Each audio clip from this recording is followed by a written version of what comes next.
নাহিদ সাহেবকে সতর্ক করি। আমি তার দৃষ্টি আকর্ষণ করে বলতে চাই, মামুনুল হককে চিনেন না?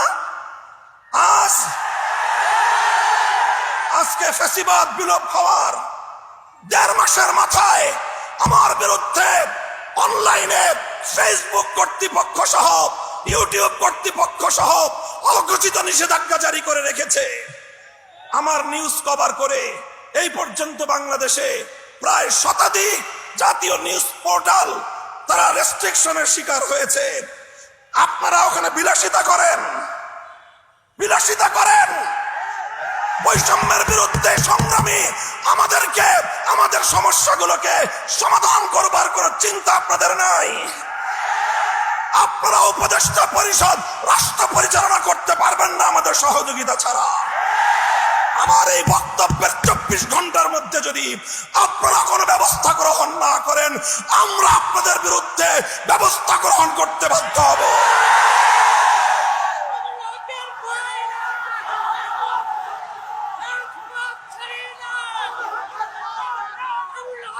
সংগ্রামী সাথী ও বন্ধুগণ, আমরা পরিষ্কার ভাষায় বলি, আন্দোলনে ছিলাম আমরা, সংগ্রামে ছিলাম আমরা, রক্ত দিয়েছি আমরা, কারারুদ্ধ হয়েছি আমরা, অন্যায় অপমানের শিকার হয়েছি আমরা, ষড়যন্ত্রের শিকার হয়েছি আমরা, যুদ্ধ করে বিজয়ের রণাঙ্গনেও ছিলাম আমরা। এখন সম্মিলিতভাবে এই রাষ্ট্রটাকে এগিয়ে নেওয়ার দায়িত্ব আমাদের। আমরা সহযোগিতা করতে চাই, গায়ে পড়ে সহযোগিতা করতে চাই। আমাদের গায়ে পড়ে সহযোগিতা যদি পায়ে ঠেলতে চান, সে পা ভেঙ্গে গুড়িয়ে দিতে এক মুহূর্ত আমরা বিলম্ব করব না। আল্লাহ পাক রব্বুল আলামিন এই বাংলাদেশকে একটি সুন্দর, সমৃদ্ধশালী একটি বাংলাদেশ হিসেবে এগিয়ে নেওয়ার তৌফিক দান করুন। আমরা পরিষ্কার ভাষায় বলি, আমরা ইসলামী রাজনীতি করি।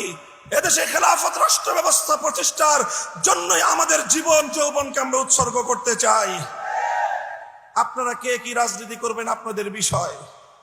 আমরা আমাদের আদর্শ আপনাদের উপর জোর করে চাপিয়ে দিতে চাই না, কিন্তু আমাদের রাজনীতির প্রতি যদি কেউ বৈষম্যমূলক দৃষ্টিভঙ্গি নিয়ে তাকাবার চেষ্টা করেন, চোখ উপড়ে ফেলবো।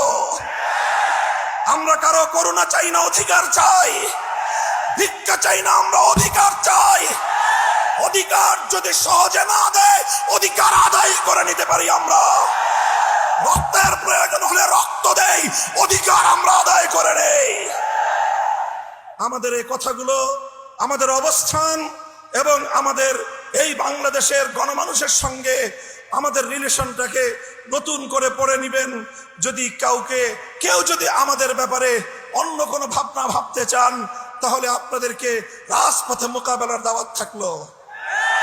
সংগ্রামী সাথী ও বন্ধুগণ, একটি সুন্দর বাংলাদেশ গড়ে উঠুক, বৈষম্যহীন বাংলাদেশ গড়ে উঠুক।